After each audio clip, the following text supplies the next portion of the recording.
everyone and welcome to today's video. I'm Zelda in case you're new here, and I want to say thank you so much for watching. But what we're going to do today is I'm going to recreate a look I did not too long ago that I really liked and I really want to show you guys how I did it. Watching with you today is Crumpet. She's cuddled up on a blanket back there. That bed has really become a dog spot. But as I was saying, the first time I tried out this look I'm going to do today, I actually filmed it. I was doing my makeup in the car while on my way to an event, and I was like, two birds with one stone. I get a video out of it, I get to use some new products that I was sent in PR, and I actually get to wear my makeup to an event, which none of that worked out. The look I initially started doing, I ended up hating, so I had to wipe it off and redo it while in the car on the highway and struggling with all that. Then when we got there, we found out that we were at the wrong venue. It was supposed to be a year-end function at the Botanical Gardens, and there were two Botanical Gardens and they did not specify, so I went to the wrong one. And then when I was like, it's fine, it's okay, at least I got a video out of it, when I went to edit it, the video is gone. And I want to complain about that a little bit. It's not something that happens often, but it's definitely an annoyance when you work with creating content and something just disappears. Now the file is definitely not corrupted or anything like that, because I included snapshots of it in my vlog. So I did copy it onto my computer, it did process properly and all that stuff, because parts of it is in another video, which is part of why I'm recreating it today, because I already promised you I wanted to show you how I did that look. For those of you wondering, it's this beautiful inner corner pop of color look that I did that's more on the subtle side, but still very pretty, that I ended up wearing on a hike trail because we were in the garden, so... Anyways, I'm trying to say I have proof that that video existed. So when I went to edit it and couldn't find it, I was like, maybe I deleted it. Maybe I just left it in my vlogs file, and then when I cleared out all the footage of vlogs I already uploaded, I deleted that as well. So I went to my trash folder. And your trash folder clears itself every 30 days or deletes anything that's been in there for 30 days. And I was like, oh my gosh, how long ago did I even film this? I actually think I just figured out what happened. Okay, wait, let me tell you. I was worried that it was already cleared out of my trash because it was long ago. I recorded a lot of stuff and I'm only editing now. But literally every vlog clip from the day before and the day right after is still in my trash folder. So only the footage from the one day I'm looking for is gone. So I searched my whole computer. I searched the file name. I thought maybe I edited and forgot. I just didn't voice over it yet. So I searched what I would have called it, all the options, and I just can't find anything. So I finally gave up, accepted that the world will never see that video, and I'm now refilming the look for you today. And that's something that upsets me usually, because I really enjoy my videos and I like knowing I have them, and it kind of sucks that it's gone now. Like, I remember filming it, but I can never watch it or see how it turns out. I also don't like it when I mention things to you in vlogs and go like, oh yeah, I filmed this video, I did that video, and then you don't get to see it. I also don't like deleting videos, which is again where you'd hear me talking about something but you never actually find the video. I'm just not a fan of that. So I was a little upset about it, but I did whatever I could, and on the bright side, I get to film today and make TikToks and stuff like that instead of worrying about a voiceover. Because even though I still occasionally film voiceovers, I still don't like them. And for someone who talks as much as I do, you think I'd be very happy just recording myself talking. But whenever I do voiceover, I just don't know what to say to you guys. Anyways, I'm just getting all the face stuff out of the way. You do your foundation and brows how you want to do them. And then I'll explain the eyeshadow to you when we get there. It's very simple. But now that I'm telling you about it, I think I figured out what happened. I filmed in the car, like I said. I was doing my makeup in the car part 2. Which if you're interested, there will be a part 1 up here somewhere for you. Is it a part 1 if there isn't a part 2 now? Anyways.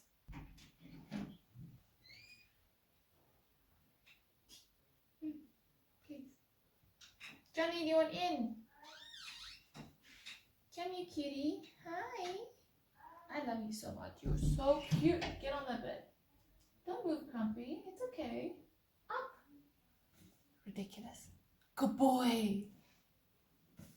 Because I filmed the whole video in the car, I knew my storage was almost full, because I can only record about an hour and a half before I have to empty it. And the video ended up being about an hour and 10 minutes. So I was like, okay, if I want to be able to vlog today without worrying about a time restriction, I'm gonna have to copy it off. So once we arrived at the wrong venue, we were sitting in the parking lot. I pulled out my computer, started copying everything over while my boyfriend was kind of looking around like, I don't see any other students. Like, I don't know if this is the right place. And I was like, maybe they're all inside. I don't know.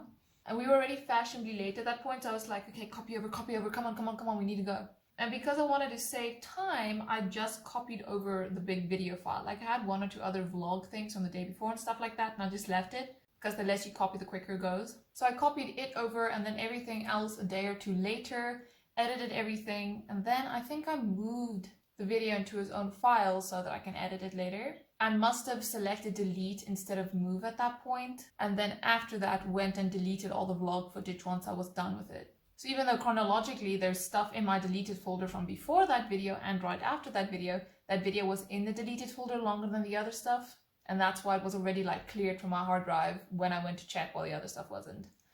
I guess that's what I get for not staying up to date with my editing. But I'm gonna spray the setting spray. This one smells like coconuts, and I'm gonna douse my face in it to make sure everything's set. My favorite part. It really just blends all the powders together. I don't look so dry when I look closer now. Now just check the spray you use if it makes like uneven spots and stuff like that. I don't know which do and which don't, so I like just bouncing over everything with my beauty blender to make sure it's even and looks fine. Onto eyeshadow, I'm going to take a nude shade on a fluffier brush, and I'm going to apply it to my eyelids. This is going to brighten up the area, but not as much as if you went in with a flat shader brush. I'm also putting on a bit of lip ice at this point because my lips are dry, and I don't want them to be dry when I'm putting lipstick on. For that same fluffy brush, I'm going to take raw sienna and a touch of burnt orange, just a little bit, and then I'm going to work it into my crease, but I'm not going to round out my eye. I kind of just want to elongate it. So apply a little bit like that, and if I went in with too much now, I'm gonna cry. I'm not gonna blend it out too far, almost just in a straight line in your crease. Now that's mostly blended, I'm gonna buff it out a little bit, but I'm kind of keeping it on the middle out to the outer third, not really going into the inner third. Inner third. I'm gonna try and film some TikToks after this. I'm not gonna lie, the transitions are sometimes harder than they look, but I love it. I am getting the hang of it, I like to think. I'm practicing, I'm learning. It's gonna look good soon. A little bit of the same color is gonna go underneath just to have a little bit of definition. Then I'm gonna go in with this fresco color. It's like taupe, I believe. I don't know what color taupe is. It's like an ashy, pale purple kind of color. And while I don't like purple, it is a beautiful eyeshadow color, and it just blends everything so nicely, and it makes it a cool tone. So I'm gonna apply that everywhere over everything I just did, and just blend it out in the same places. I'm choosing not to, but you can blow this out as much as you want to, as long as it's not too intense. Cute. I'm feeling very cute today. Speaking of cute, I recently tried traditional French tips on my nails, made them a bit shorter and stuff like that, and I like it so much. Like at first I was, but now it's grown on me. I'm very happy. Now finally onto the inner corner, I'm gonna take a white eyeliner and then just lightly apply some in the inner corner of your eye. You don't want to hurt yourself, you don't want to drag it on too much, and you don't want any sharp lines. So just slowly work it on like a highlighter and start it out where you're going to want your inner corner to go.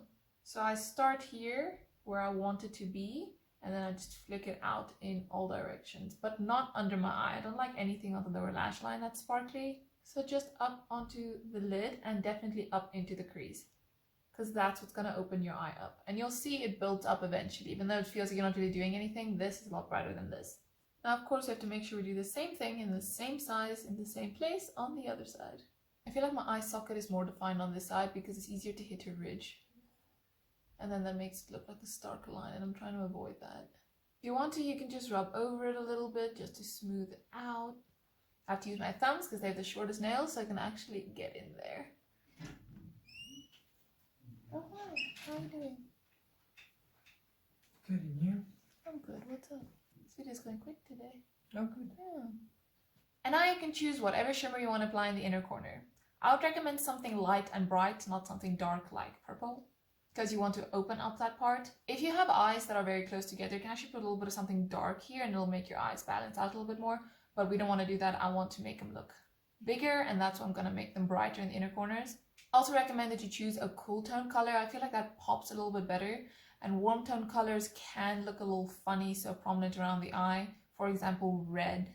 But a nice bright pink can also work. So kind of just think about what vibe you're going for. So I have this shimmer palette from BH Cosmetics that I want to use. And I'm going to pick up a nice small brush, which is apparently dirty. So I'm just going to clean it on my hand here. Cute. Now I look like I played in the mud. And I really want this bright color.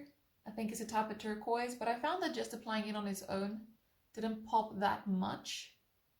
Even though that does pop, it's just not bright enough. So first I'm going to go in with this color and blend it out as far as I want to. The smaller the brush you use, the more pigmented it's gonna come out. That's why I recommend something small like this. I don't know what you call this actually, it's not a pencil brush. All I know is the BH Cosmetics 106 brush. Instead of like a flat shader brush, because then it doesn't have the same payoff. Anyways, when applying the color, you can have a lot on your brush, but when you're blending out the sides and just kind of dragging it out, dust your brush off first. But then looking at the blue and looking at my outfit, which was also this sweater that day, yeah, I'm trying to be accurate. I decided I wanted a bit of the seafoam green in there as well, so I'm going to pick up a little bit of that and apply it over it.